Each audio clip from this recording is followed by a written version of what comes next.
Hi everyone, welcome to my channel.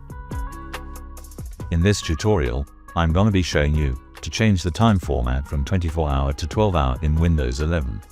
To change time format in Windows 11, you can do the following.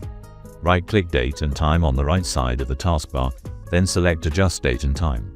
Scroll down, then click on Additional Clocks. Now, a window will be pop up. On that window, select on Date and Time tab.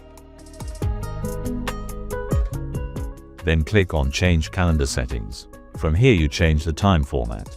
Click the Short Time drop-down menu and select small h, mm, tt. Then Long Time drop-down menu and select small h, mm, ss, tt. Click Apply and then click OK. Now everything's set to use. That's it. Very simple and very easy. Thanks for watching. Comment below what you'd like to see next. Don't forget to like, subscribe, and hit the notification bell for more.